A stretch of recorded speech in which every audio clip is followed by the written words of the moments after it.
Well, it may be super late and it may technically be Monday because of all sorts of audio issues that we've been having here. But at some point, eventually, we have to come and talk about Phoenix Suns basketball. It is Sunday Night Suns. I am the butt doctor with my man, Keith Strader. What's up, Keith? How you doing? Good, man. Ready for a week full of Suns games? So many. You know? It's a very busy week. Yeah. It's an exciting week for us. U of A wins the Big 12 tournament. March Madness coming up, obviously. I really, really want U of A to win it all this year. And hopefully, I think, we probably do some because the tournament ends Sundays each week. We can probably talk Sunday nights about what's going on with U of A at the very least. I'm with it. Not that ASU will be there, haha. So they're not there to talk about, but U of A will be. And two really good games that went down to the stretch for them. Jaden Bradley game winner, and then kind of more of a defensive effort. Well, I mean, they built a big lead and then kind of held off Houston at the end. It wasn't like a game-winning shot. It was much more of a, tightening, batting down the hatches or whatever. Houston definitely made it scary though. They got down within 2, right? Like towards the end of the game. A couple of times. Yeah. It was maybe with like a couple minutes left. It was like 74, 72, 76, 74. Yeah. It was very much. It was 3 points a couple of times. Like they kept it. The last 3 minutes of that game were.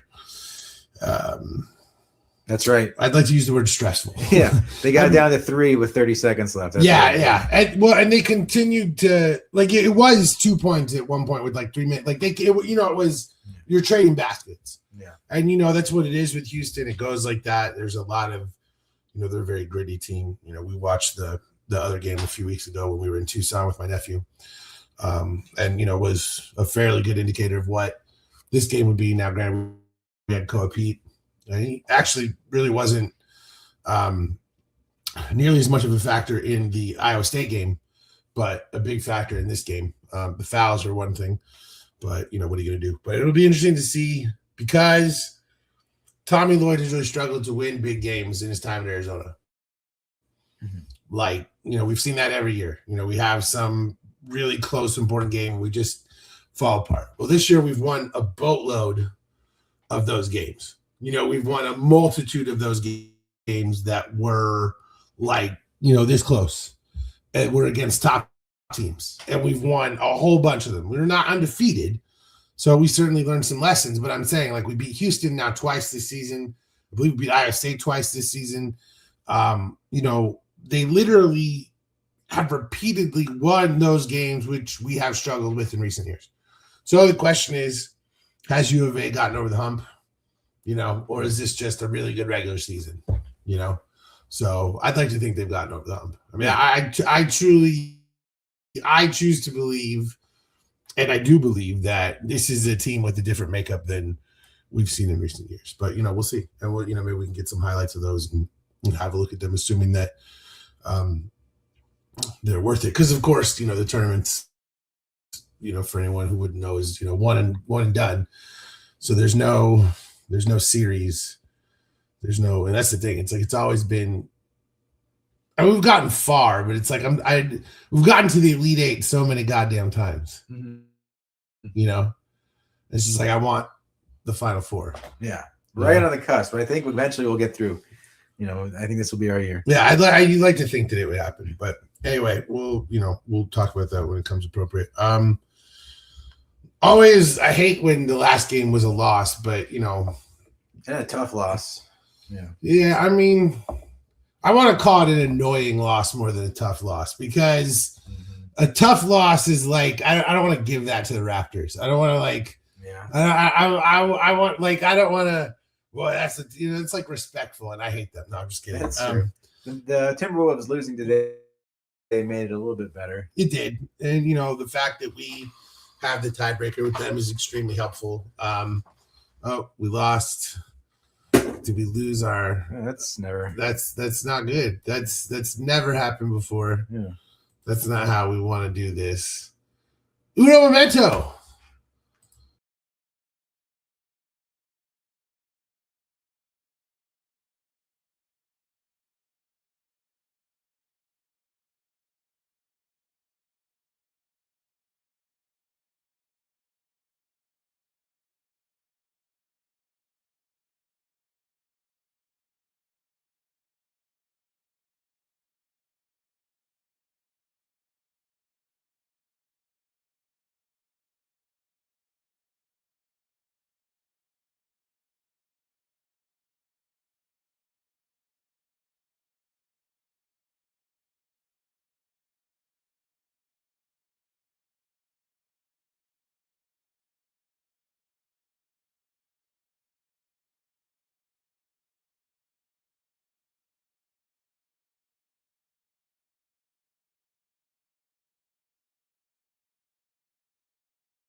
All right, so there you go. The old Microsoft situation. Unplug it, plug it back in. Whether or not it stays up, who knows?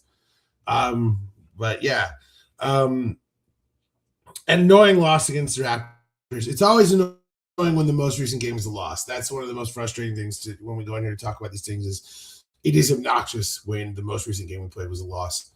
But what I can, again, hang my hat on as we continue we're just going to have to go to can I break the illusion? Yeah, we'll have to break the illusion of, obviously we're in the same place given that you can see the live on air sign at all time, but you're just going to have to scoot over and bring your microphone with you. I don't know. This is the first time, although I got to say, this is like the first time we're having major technical problems.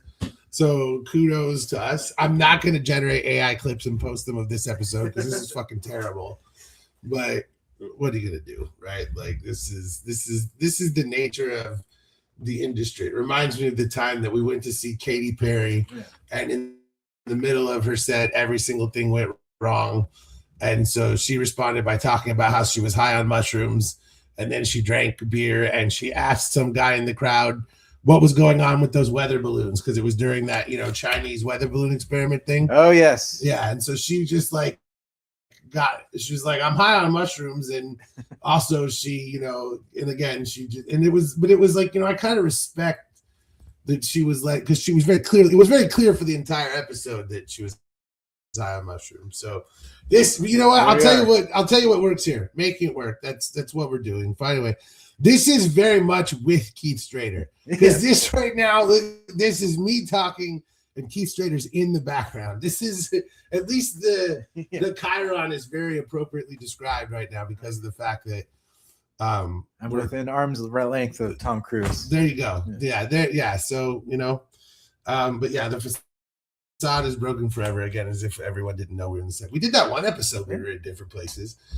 So yeah. This is much more modern podcast right now, though. I know, that's what makes me not like it. Okay. So yeah, that's what I'm not a fan of the format of everyone sitting around being friends on a couch. I hate it. I hate that very much, actually. So I'm Keith Strader, and I feel wonderful about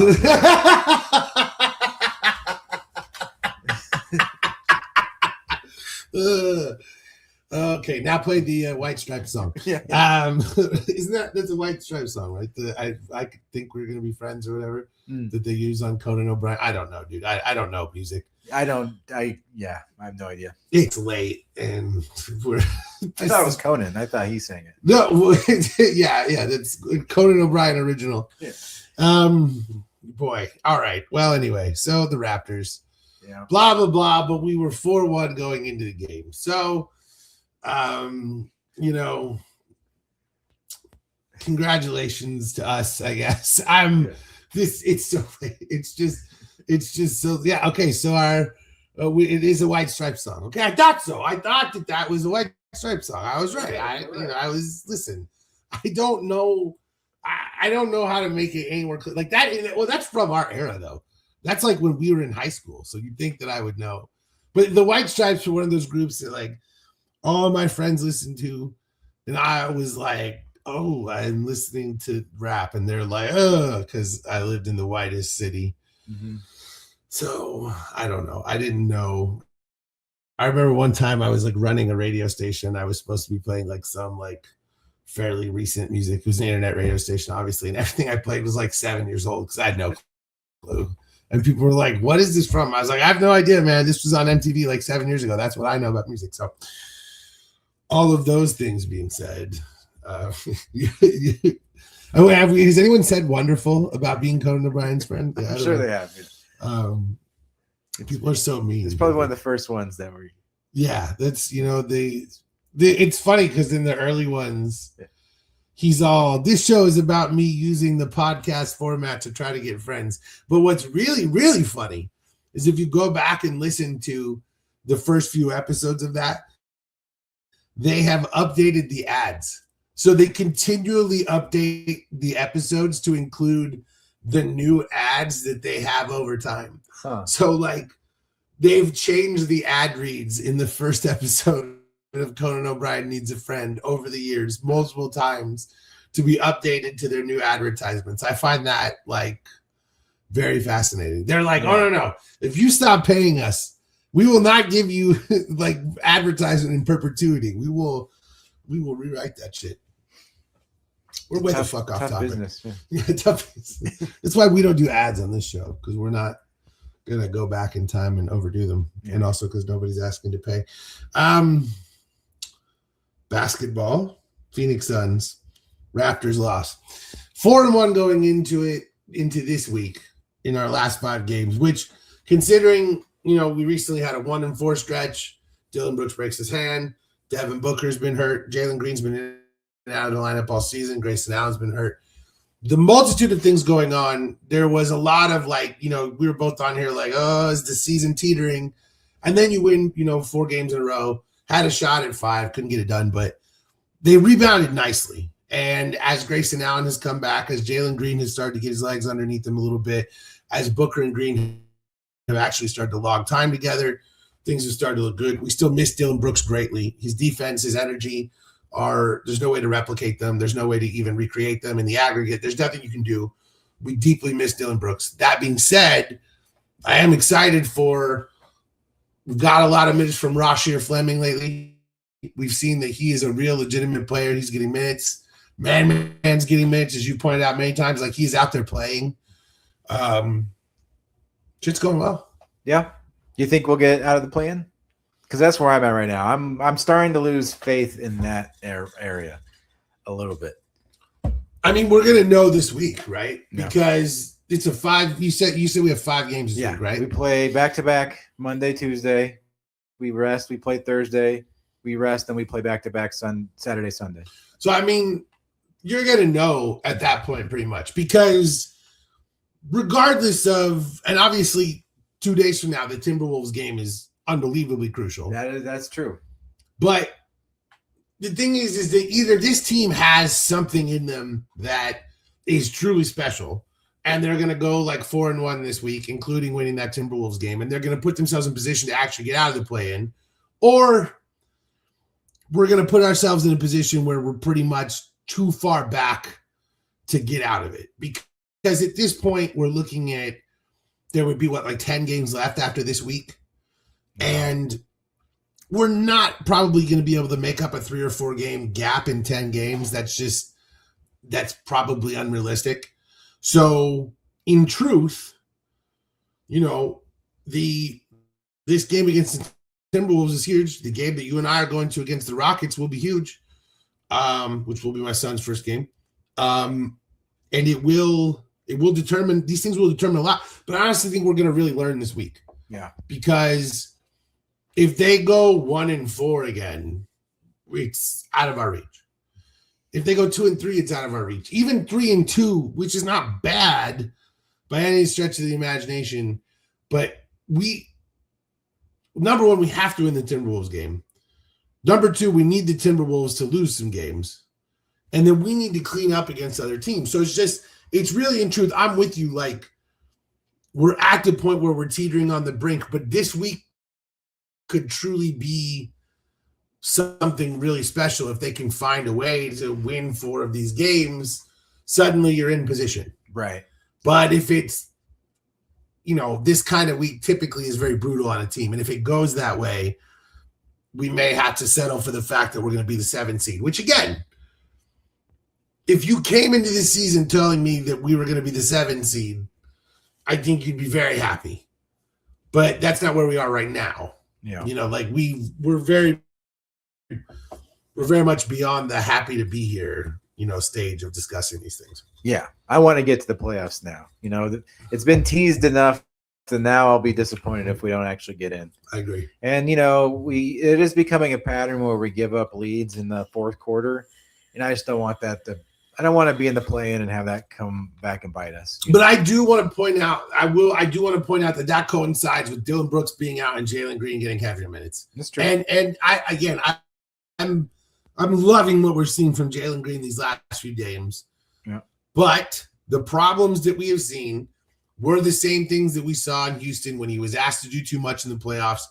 When the game is on the line, Jalen Green is not necessarily who you want making all those choices. And I want him playing off Booker. Now, Yeah. I will say, I agree. I love that they've given him plenty of opportunity to sort of go out and, figure out what he can do, stretch his legs, as it were.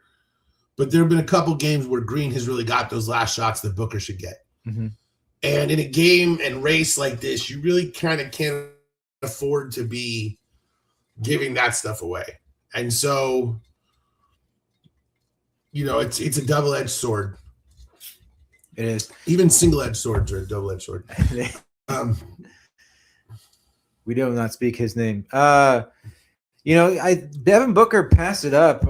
I don't remember who it was against, but there was one of the ones when Green went to the basket and got blocked by like 4 people. Oh yeah, Booker passed. I believe that was the Bulls game. That's what I want to say. Bulls and I'm not even. I'm putting it on Devin Booker too. Mm-hmm. Devin Booker has been passive and has said, "Go get it done." And again, I appreciate that he respects his teammate, but also we need these wins. Right. So, but I'm also like, I'm the one sitting here advocating for Jalen Green passing the ball 4 more times a game and all these things. Yeah. If you're going to do that, you've also got to give him, you got to give him the benefit. You got to give him the opportunity to occasionally sort of, spread his wings and show what he can do as well. It hasn't gone as well as we might have hoped. Yeah. But I think that we're going to learn a lot this week, because if this team has grit and real toughness and it has true grit, and, they have if this team has the ability to win a playoff series, they're going to win 4 games this week. That's how I feel, is that this could be the week that puts them right in line with everyone up to basically the 3 seed, or it could be the one that separates us and puts us, just above the Clippers in our own little mini division. This is a tough week. We play the Celtics tomorrow. Yep. The Timberwolves the next night, and then we rest and we play the Spurs. Yep. So yeah, I mean, if we go 4-1 this week, we. And what the last 2 games are is the Spurs and then the. I think we play the Raptors again, and I don't know the last one. Here, let me take a look. I had Either way, it's an absolutely brutal week. And It that Timberwolves game is A1 most important. We already have the tiebreaker with them, but we need to catch up to them. We're a game and a half behind them right now. I mean, that's the thing, is we're so goddamn close. Like, does it spell doom if this is not a perfect week or a 3-2 week? No, of course not. Doesn't necessarily guarantee anything. I just think that what we have seen multiple times this season is that when the Suns have had the opportunity to jump into 6th place, they keep not doing it. And whether that's because the moment is too big for them, or they're just losing the game, or whatever it is, or they're just in the right spot, they've had multiple opportunities to get into the 6th seed and have not done it. So I'm with you, but I'm allowing for the idea that this is the week that they show us that they belong to be in the top 6. And Dylan Brooks is playing basketball again. He's not like in full basketball activities or any of those things, but he will be back soon. And, just that intensity might mean a lot down the stretch. Yeah. I'm trying to see if I can find out a Suns record on the second night of a back-to-back, because I feel like it is not that good this season. But, you got trying to check.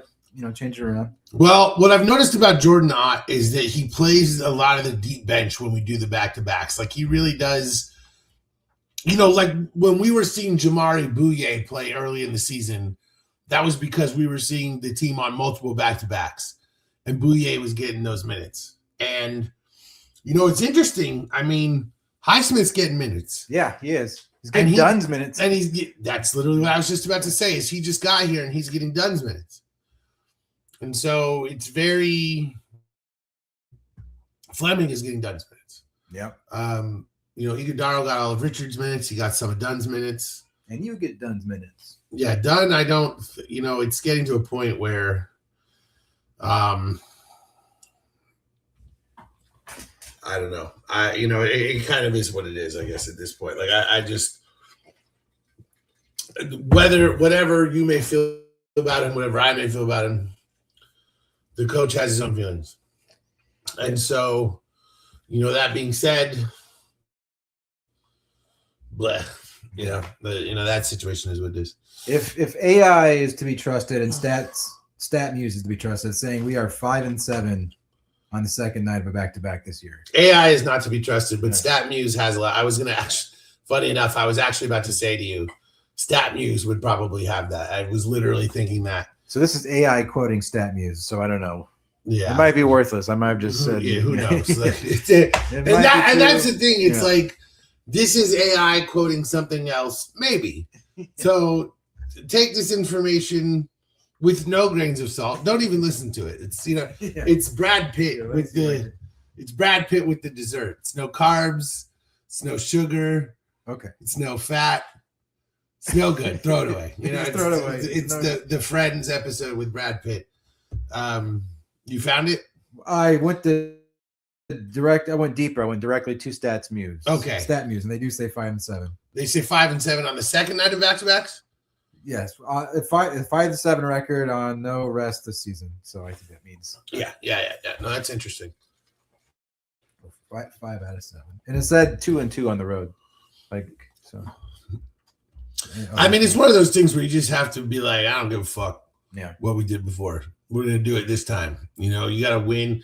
I mean, again, like you have to treat every single game like it's game 7. Like I know that that's some cliched bullshit, but you just basically have to go out there and do the exact opposite of what I was talking about earlier today when I was saying that it was stupid how we treat everything in sports in America like war. Yeah. And I was like, we need to have more fun and we need to enjoy ourselves and we need to not take everything so seriously. And I am right now preaching the exact opposite and saying that we need to have less fun and we need to take ourselves very seriously and we need to treat every single game like a goddamn war.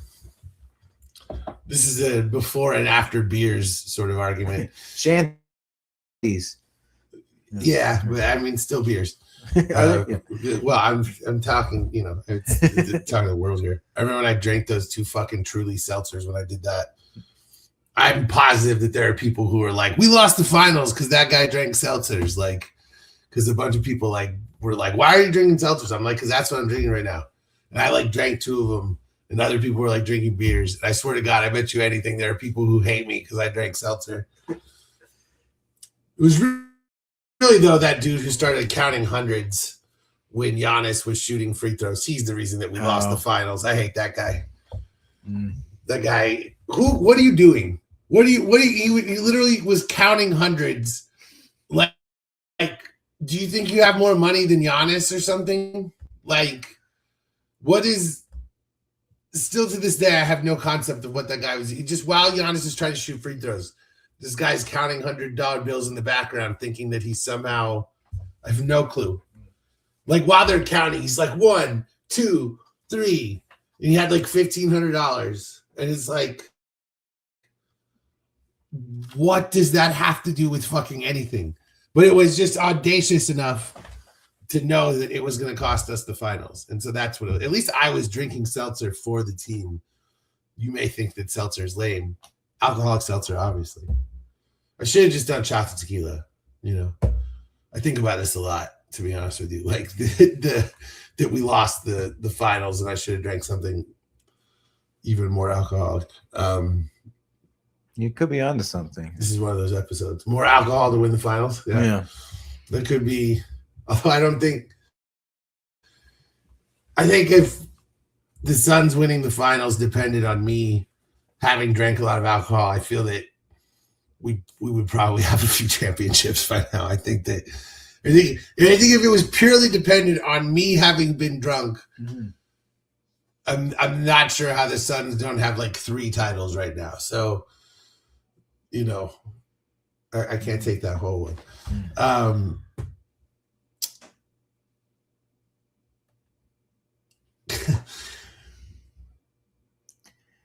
Anyway, my brain just completely shut off there for a moment. But yeah, it's going to be one of the more difficult weeks, if not the most difficult week we've had all season. 5 games, 7 days.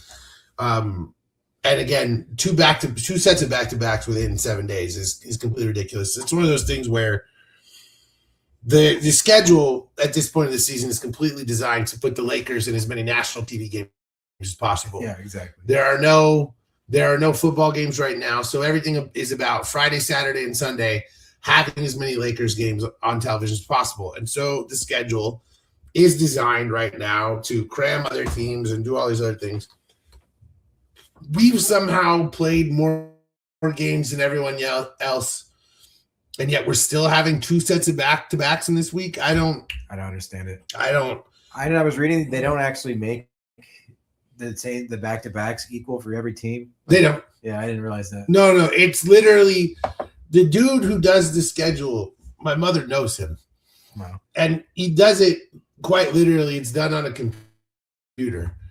And the guy, it's just a program. And essentially, there are all the rules that must be followed.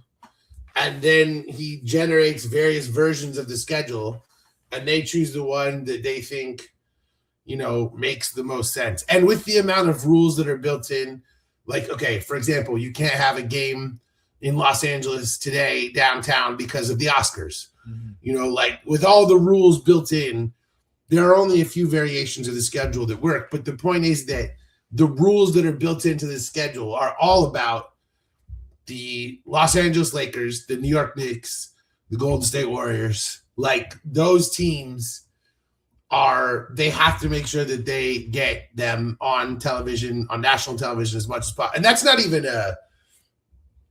like a conspiracy theory or me like saying that like, they just it's like literally a well-known thing that the NBA purposefully, and they would acknowledge that this is not a secret, that they put Lakers games on at the end of the season. Like they want them on as much as possible. Yeah, I mean, the number of people who are involved, there's more than one person who actually creates the schedule. There's one person who literally writes the program that actually generates the schedule of variations. There are multiple people who create the rules of the schedule itself. So, like, for example, the broadcast partners, ABC, will come in and say, I want 10 Lakers games at the end of the season. Like, we need 10 Lakers games on Sundays through March and April. And so that will be written into the code of how the schedule goes. So there are many decision makers who will say, we need this. Other people say we need this. And then this guy compiles all those things into this one program, which then spits out a few different potential versions that follow all of those rules. And they will then choose the one that they think is most advantageous to them. But yeah, so the original thing you said is like, they do not make sure the back-to-backs are equal. They don't make sure, the only thing that is equal is that you will play 41 home games and 41 road games. That is basically it. Other than that, and you'll play more West teams if you're in the West, you'll play more East teams if you're in the East. But for the most part, very much is up to what the broadcast partners sort of want, interestingly enough. But it's one dude who writes the program. So many people will have input. One person will actually want this dude authors the code. And funny enough, he did it for another league as well. I don't know if he also did NFL or if he also did college basketball. But you just essentially, again, you just write in all the rules that everyone has. But the most prominent rule that the NBA has, and again, not a conspiracy, just true, the most prominent rule is that the Lakers will get the most nationally televised games, and most of those games will be in the second half of the season. There are years where this hasn't necessarily been true when they were garbage. But even then, like, dude, the lines on Lakers games aren't even correct. Mm-hmm. It's what they think they can get people to drive from Los Angeles to bet to Vegas to bet on. Like, the Lakers are a whole other thing. It just is what it is. And I hate them for it. Yeah. Fuck the Lakers. Fuck the Lakers. We're going to find out very, very much if the Phoenix Suns are legitimately capable of winning a playoff series this week. I really truly believe that. I think that this is the week that answers all those questions because again, you've got basically we're about to play 3 straight NBA contenders, NBA championship contenders. And you know, how you come out of that, if you go 2-1 in those games and one of those wins is the Timberwolves, and then you go handle business against some other teams that are not quite that level, again, suddenly you're in position. And it's just what we need, you know, like. Thank you, Otterpop. Yes. Fuck the Lakers forever. This is, I'm going to just keep this one right here. No, it's just the honest to God truth. Fuck the Lakers. And it really is. The Lakers are going through it right now too. They've got multiple games against the Rockets coming up. Mm-hmm. So there's going to be honestly a scenario in which the Lakers and us are sort of they're going to find out their own shit too, because like either they will, you know, kind of get beat down by the Rockets, or the Rockets are going to beat them down. I really believe it's going to go 2-0 either way. Mm-hmm. And one of those teams is going to drift down towards us.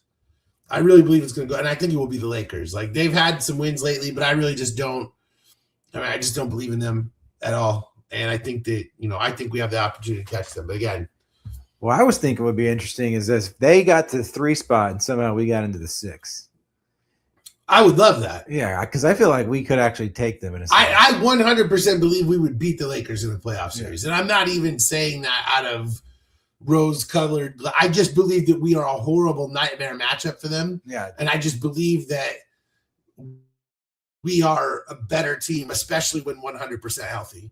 And I think that their record is anchored by a lot of insane wins early in the season that they're whatever, you know, and they've still managed to, you know, they're ahead of us. They've earned it, whatever. But I 100%, like if you were asking me what team are we most likely to be in a playoff series, my first choice is the Lakers. Mm-hmm.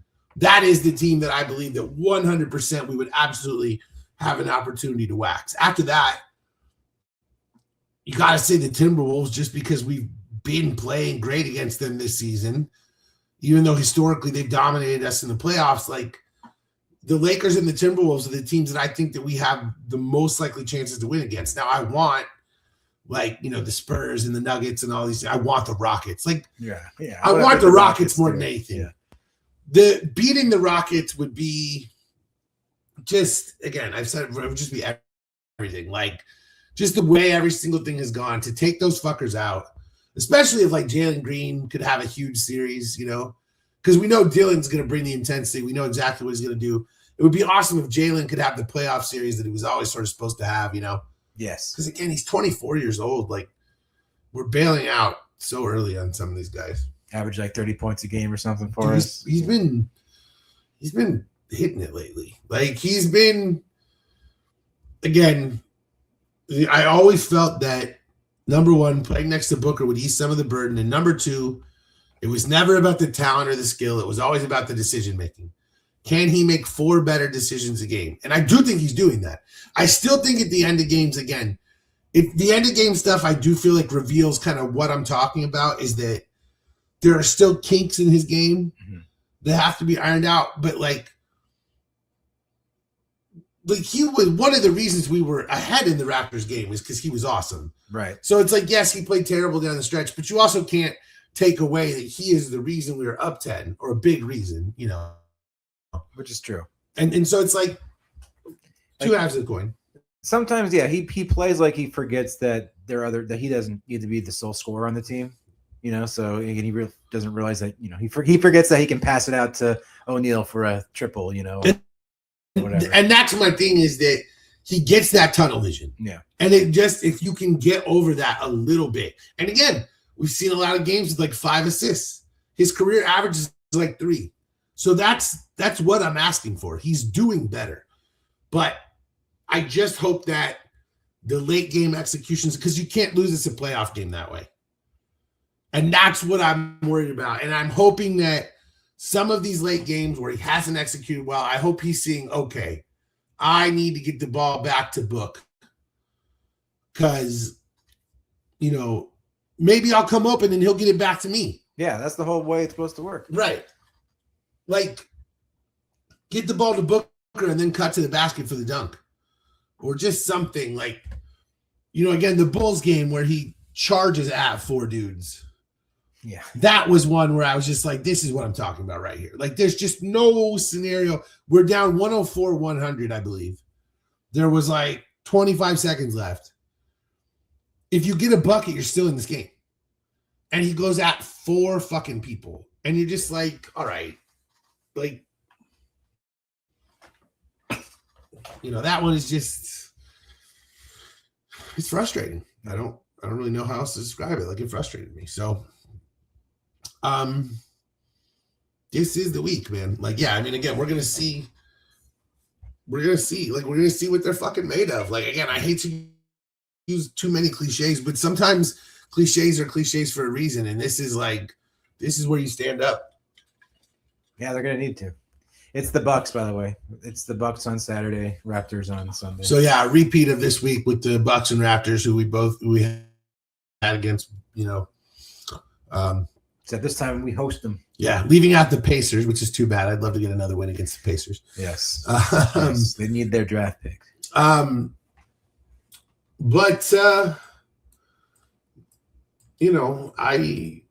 I'm definitely excited for. I mean, the Celtics beat our ass last time, so Yeah. I really want revenge. Now they got Tatum. Yeah, but we have Booker. Yeah. We didn't have Booker last time. That's why they beat us so fucking ridiculously. Yeah. So, hopefully. Yeah. We just got to do. I have loved every single thing I have seen from Jordan Knott this year, and we just got to keep. We're just at that point where break through the other side, get to the playoffs, and then let's play this brand of basketball in the playoffs when things slow down and people aren't going to be able to, kind of outshoot us or whatever. I think things are going to change, and we're gonna need Malawach though, because the size of some teams has been a real problem for us, and we're going to struggle in the playoffs with Oso Ighodaro playing tons of minutes at center. So I really think we need to be doing a lot of stuff where we're playing Ighodaro with Williams and Ighodaro with Malawach. Any timetable on Williams right now? No, I don't think it's long. I think it's day to day.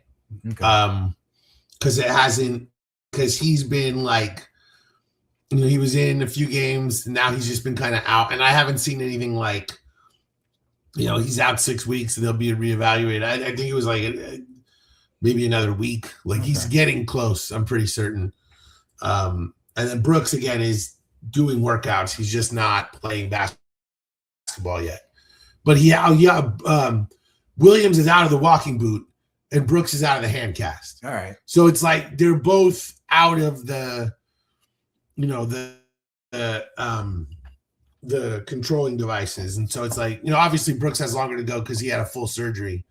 Okay.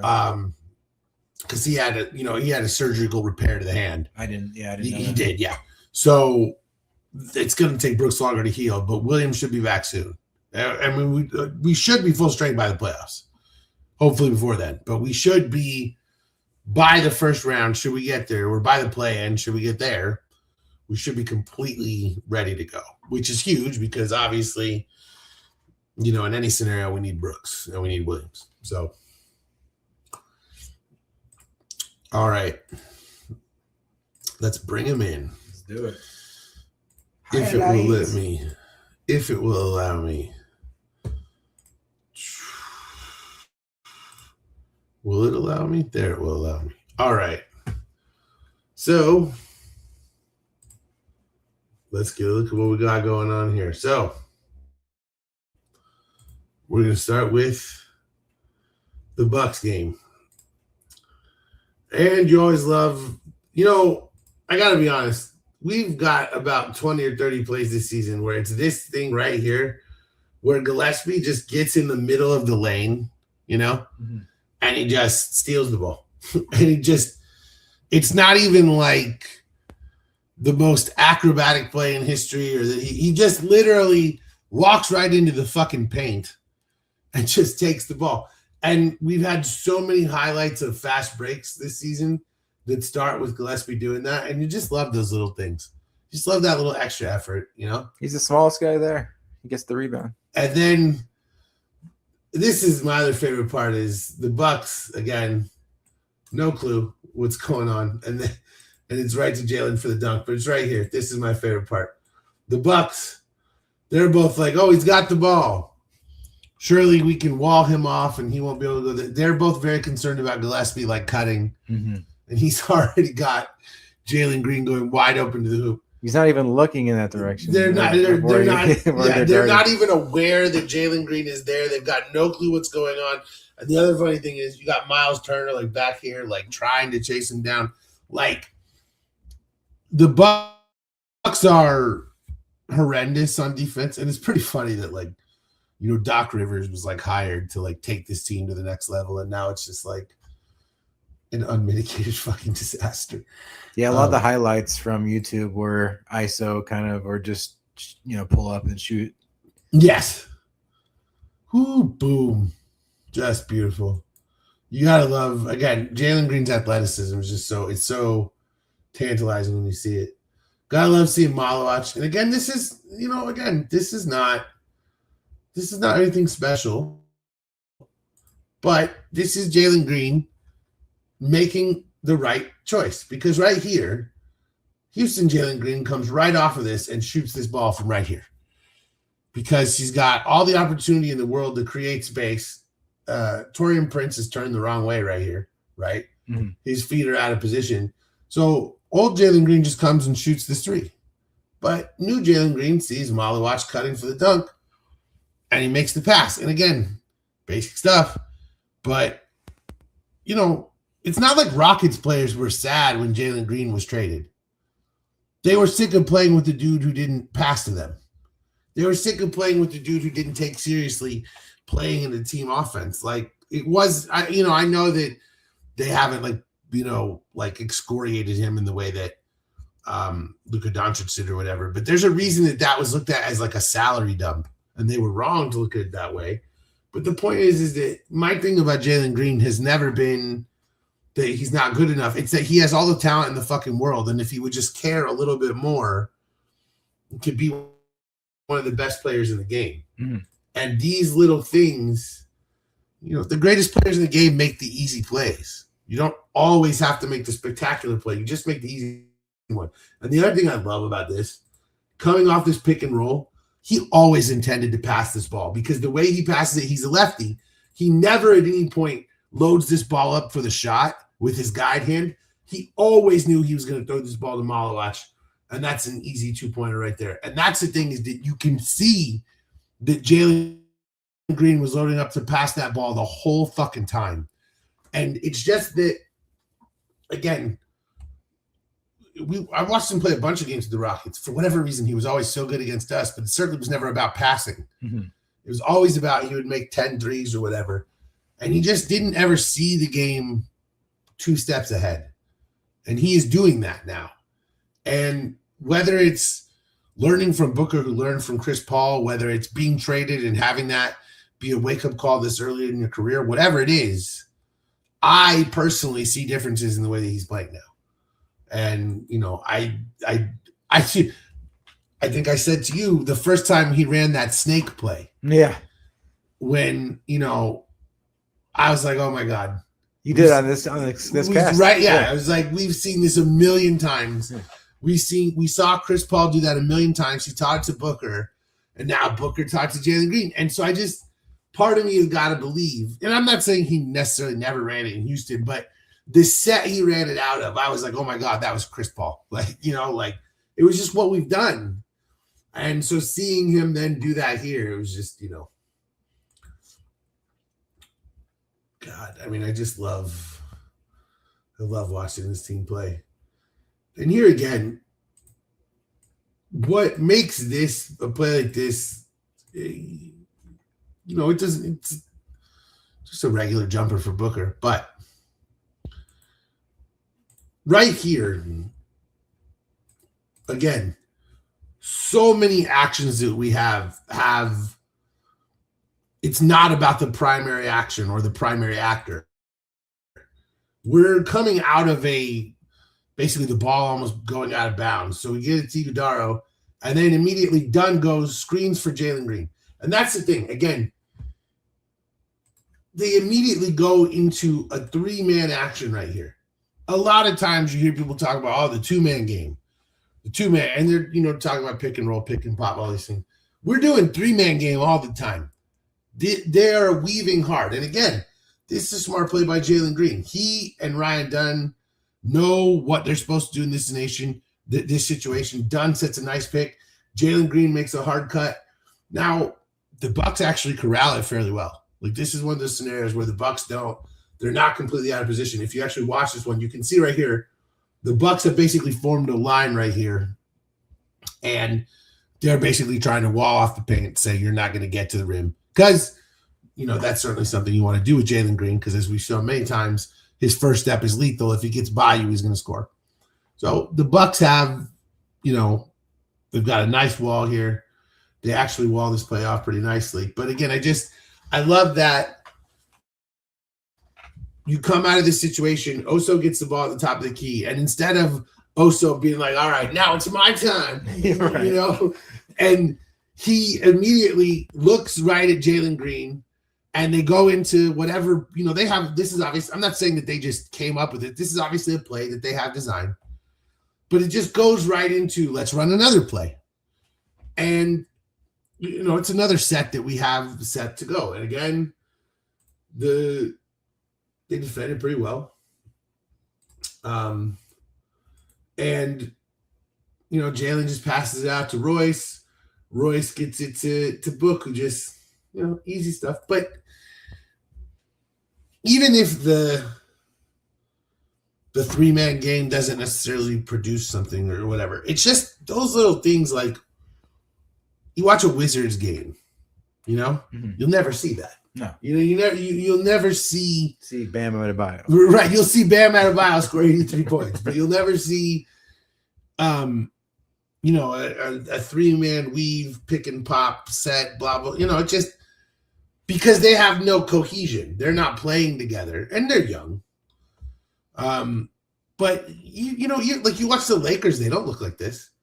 The Lakers look like Luka and Austin Reeves taking turns, and every now and then LeBron sneaks in a nice little back cut, and they do all these things, but there's no wow. Like, even JJ Redick talks about, when we played them, he talks about how hard the Suns play and all these things. Yeah, he does. And how hard he's kind to us. Yeah, and how hard the Lakers do not play. Yeah.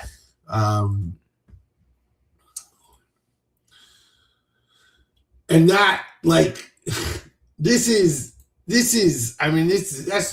just a veteran play. But here's what I love about this. I love 2 things about this. Number one, this is Grayson Allen literally playing quarterback, because he decides to pass this ball right here. And, Royce is not even in position. And he gets that ball all the way up. And then this is the other thing. The other dude who's passing has gone to another level this year is Royce. Royce's playmaking. He's flashed stuff I hadn't seen from him. And he's got Goodwin wide open. You can see Booker's pointing at Royce. He's like, he's in the corner. He's right there. Get it to him. And again, Booker's a great teammate. He's not calling for the ball. He's pointing at Goodwin. Yeah. The other guy's turning the other. Yeah. Again, his defenders not even. It's just, what are you doing? How many of the highlights we watched this season, we're doing this, we're like, all right, his defender is 34 feet over here. You know what I'm saying? Yeah. We put dudes in the blender. Yeah. And this is the thing, is that Grayson throws a beautiful pass to Royce, who then immediately whips another pass.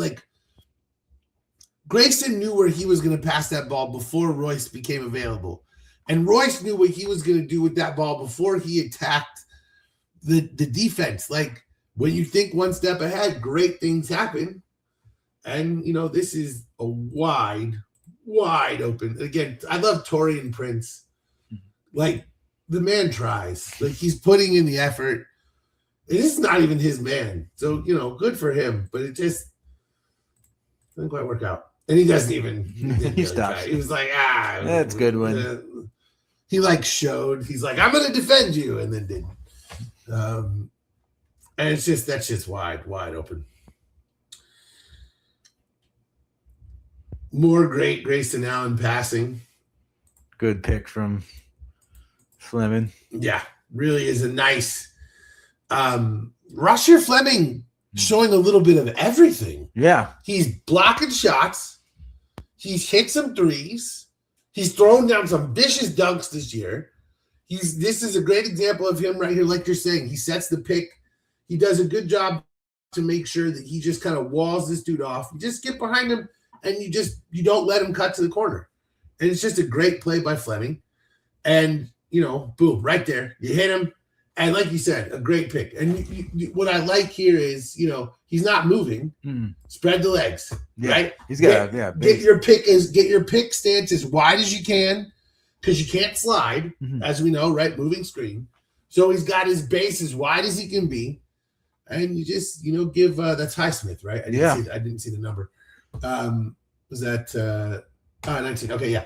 So and that's just good, great baseball. That's just beautiful stuff. Rasheer Fleming doing everything. The Suns front office has really hit some home runs. And the Ryan Dunn thing, I'm on the record. I was wrong about it. I said to Alex, I think, my nephew, I was like, Ryan Dunn's going to average 20 a game next year. Talking about not this year, but next year. I was like, that guy is talented. And it's been Iguodala is the one who has had the season that we expected from Dunn. So, but again, beautiful. Rasheer Fleming is doing everything. Yeah.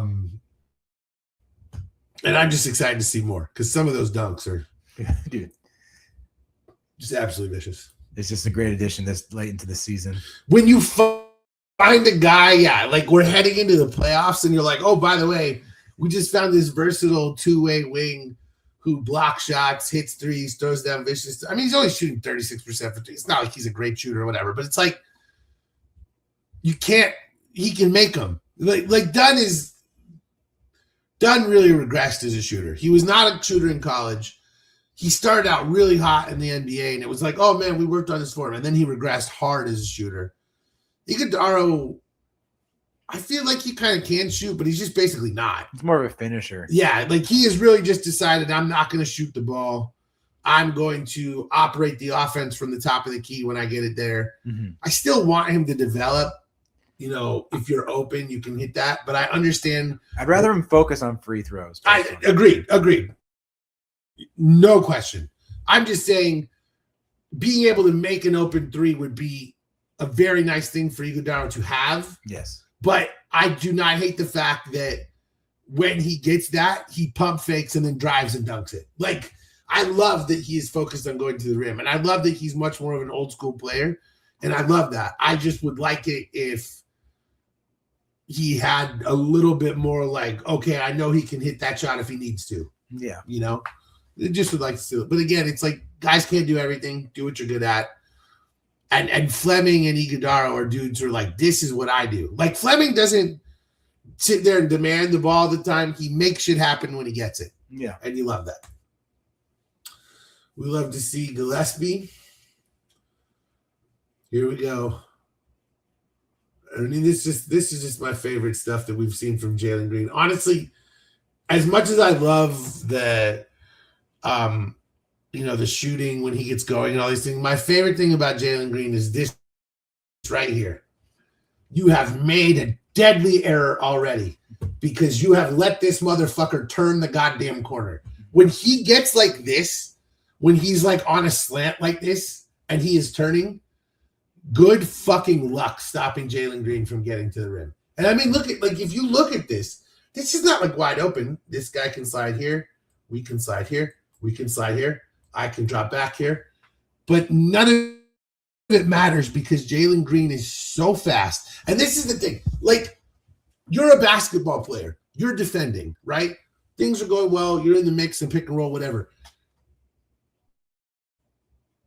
You're already dead here. He's fucking 27 feet from the basket and you've already lost the possession. because you let him get ahead of steam and turn. And that's the thing. It's the dunking is great. The 3-point shooting is great. All those things are wonderful. It's the fact that when he gets a step, nobody can stop him. Nobody. And he needs to use that. Now, I say that, of course, he went in 4 guys with the Bulls, but again, he didn't have a step. In that situation, he was just like, I'm going to draw a foul. And, he just goes at it. But this right here, this is the stuff for me. I think other people are very they're very enamored with all these. The first step, he's so fast. And, we just have never had that. And it's just I just remember watching LaMelo Ball burn DeAndre Ayton over and over. And I just remember thinking to myself, he's so fast. How do we, or the same thing with De'Aaron Fox, And now we have a dude who has that kind of speed. And again, just right by everyone.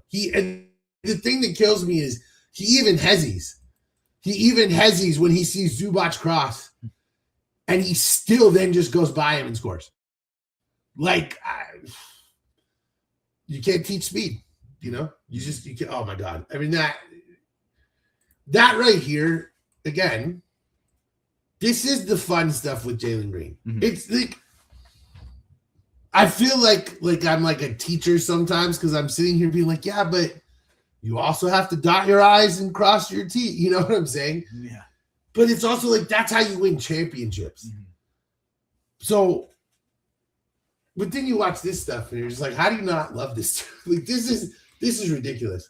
This cut, I mean, we use the phrase break your ankles in the NBA a lot, but look at him. He's literally going this way. What could possibly change? He's heading forward. He's facing that direction. What could possibly go wrong, right? It's not you can't even get mad. I think that's Aaron Holiday. You can't even get mad. It's all right, cool. I'm going to just stand here and defend. Nope. And again, right there, you have made a costly mistake because you are drifting this way and Jalen Green is already, it's Kansas City shuffle, right?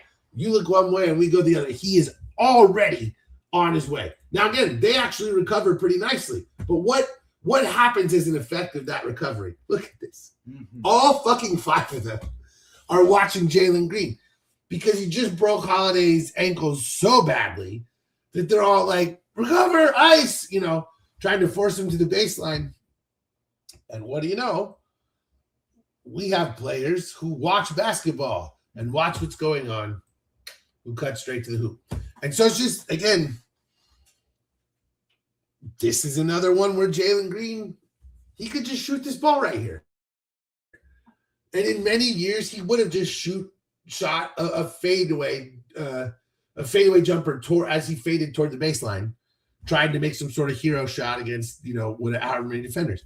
And here, again, you just wait an extra millisecond, and now you've got someone crashing for the easy fucking dunk because Fleming, who already somehow fits in so well, Fleming sees that a million miles away and just crashes for the dunk.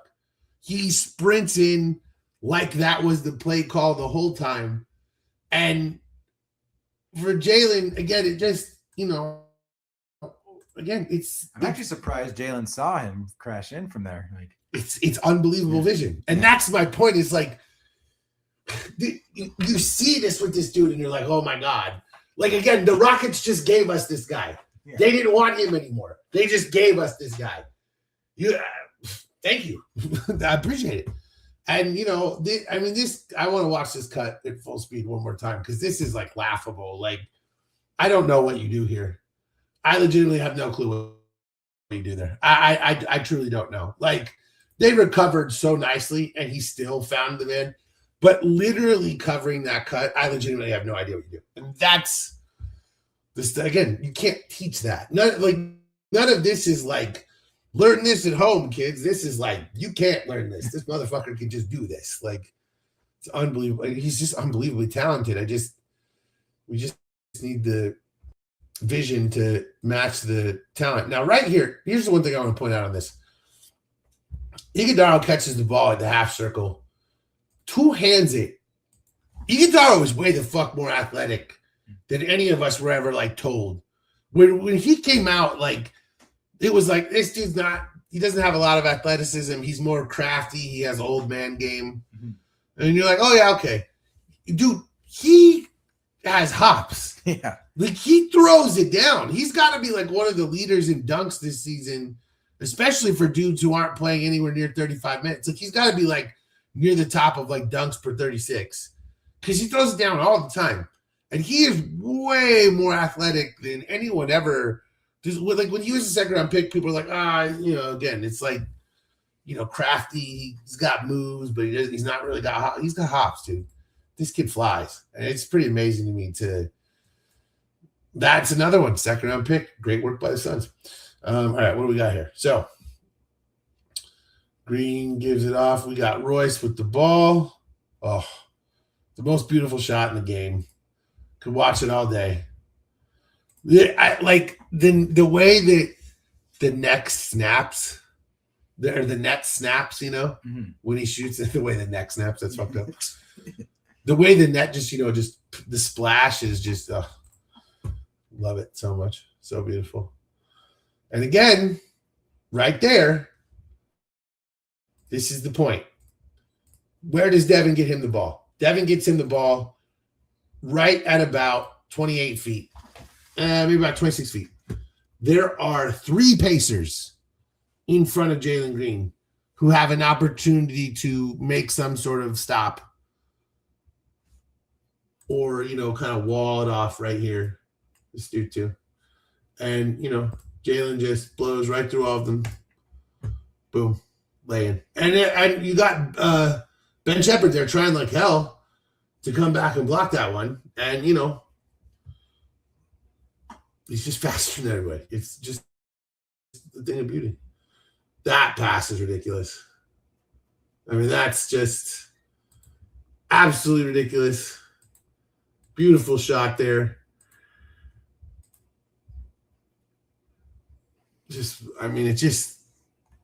How do you even see this? Yeah. Like, how do you, because Devin's going to get here. How do you even see him? How do you even see, like, he had made the decision to go to him. He had to have decided that he was going to pass out. But it's just an unbelievable pass by Book. And, again, just the stroke is beautiful. He's just, he's so talented. But the thing I love about Jalen Green, like I was saying earlier, is like when he did that, when he did that lefty pass to Malawach, Yeah. And it's like, again, he's a righty playing lefty. Like he'll go lefty in that scenario. He'll drive with his left hand. He'll go left. Like oh my God. There's so much talent. I want him to succeed. I really do. And it's starting to look like it really could happen. Mm-hmm. That one's just grown man business. That one's just strength. Although I do feel obligated to point out this would have been a travel for like 70 years in the NBA, but this day, let's look at how many. Okay, so all right, the ball is up now. He just took 2 steps already. So he picks up the ball here. 1, 2, 3, 4, 5. I mean, all right. traveling does not exist in the NBA anymore. Like Giannis is, Giannis takes like 8 steps on it. So I'm not even, but I'm just saying, like, they're all, well, this is a gather, and he takes 5 steps. The ball's up. 1, 2, 3, 4, 5. Is it because the guy touched the ball? I mean, no. Okay, I was wondering, yeah. I mean, I guess you could argue. Even then, I still think it's a travel. Like, by the letter of the law, there's no way that that's not a travel. But in the modern NBA, dudes do this shit all the time because they give them the gather step, right? Which is, it's just like, just acknowledge that you want guys going to the baskets like running backs. Just, that's all that really is. Nice pass there. Oh, beautiful work. You gotta love the one-handed passing that Jalen Green does, though. Where, again, he loads it up and he fires these sort of quarterbacky passes. That's just great vision. And again, work the ball around and it will find you. And Fleming just waiting. This is just again, this is just good vision by everyone involved. Just keeping your eyes open until you find the most wide open dude. Like that's not even one of those situations where everyone rotated or did all these miracle things. Like everyone is just kind of in their spot and we'll make one extra pass. Mm-hmm. And we love the extra pass. And I love that about us, Highsmith is fitting in well with us. Oh my God, dude. I mean, seems like guys who come from Miami system might be, Heat, Suns, it works. Yeah. No, I'm loving what I'm seeing with Highsmith. Whew. Talk about getting up. I mean, again, like nobody told us this dude had this in his game. I'm just telling you, when this guy came out, there was no like, oh, he's gonna take motherfuckers off the dribble, and like this is grown man business right here. That is breaking a dude down. I mean, look at that. You're already roasted, already out of position, and he just boom. We should look up his dunks per minute. Yeah. Look, his dunks per 36. That's a fun stat. It's an unbelievable season. Boom. And again here, just working the perimeters. I do feel rewatching this, we do look tired. There's more of we're working the perimeter. There's a little bit less crashing the rim. And I do wonder how much is, for whatever reason, we were exhausted on this day. Because I did feel like we kind of just ran out of gas a little bit in the fourth quarter. And rewatching this, I'm like, man, we're working the perimeter a lot. Iguodala's still doing his thing, but there's a lot of jumpers. There's kind of a lot of, that. Oh, God, you love that. Again, I mean, I understand why this is what most people love about Jalen Green is right here is, all right, again, 3 defenders, fuck them all.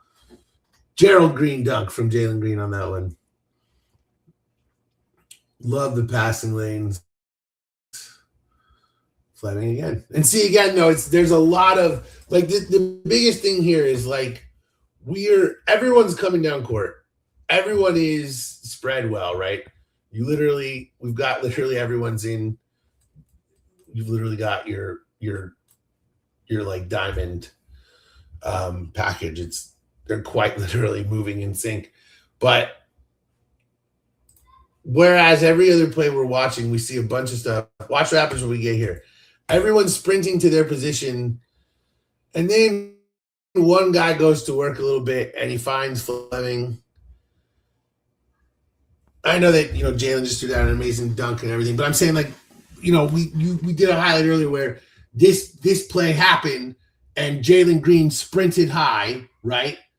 He sprinted high around Dunn, got the ball and all this thing. And here it's like, let's just pass it to Fleming for 3. Now, again, different personnel, different scenarios, but I do feel watching this game that it validated what I felt live was that we did just kind of burn out a little bit, Makes sense. I mean, it was a back-to-back. And it does happen, it's like you're in Toronto, like shit happens, it's traveling, and it just ran out, and here again, not a lot of movement. Like, that's a beautiful shot, and this is ultimately a very nice pass by Grayson, but and that was at the end of the game. Yeah, this is one of the last shots we made, That's right? basically, the one that put us up, and then. And the thing is, but again, it's like right here, like these 2 guys really don't move. Like, Highsmith gets the dunker spot. He steps back, but like again, just so much less movement, and it leads to the loss. Great shot there, but that's ultimately sort of what it boiled down to is just that. Again, I think the team got exhausted. I think they ran out of gas. I think it's understandable. And I think that we have to be very cautious to not have that happen because we got 2 back-to-backs this week. We know how important all this is. So, yes. So there we are. I blame the NBA if we don't get out of the play-in for this week of back-to-back. Yeah, exactly. We'll blame the NBA. The most important thing. Your mom's friend. Yeah, exactly. The most important thing is that we never take responsibility for our own actions because we can't have that. Correct. Can't do that. No, sir. Not us. Not here at Sunday Night Suns. Well, Blood Doctor Show Wednesday. Something Saturday night, whether or not it's the King of Doc podcast or I Ate the New York Jets, is to be seen. And then Sunday Night Suns again after 5 games. We're going to have a lot to talk about. We're going to have a lot of highlights to discuss. And we're going to have a lot of feelings. We'll be discussing us beating the Raptors. Sunday. Yeah, exactly. And there'll be a lot of feelings about what has happened this week in a lot of ways. Arizona will have played. There will be a lot. So next Sunday we're really getting to it. Next Sunday might be the most like emotional, angry, or happy, emotionally happy like episode yet. So, so there we are. Any last thoughts? No, thanks for having me. Thank you for coming. Sorry for the camera issues. We'll see what we can figure out next time. But hey, I'm still here. We made it work. It is Sunday Night Suns. It was Sunday Night Suns. Now it's Monday Night Bedtime.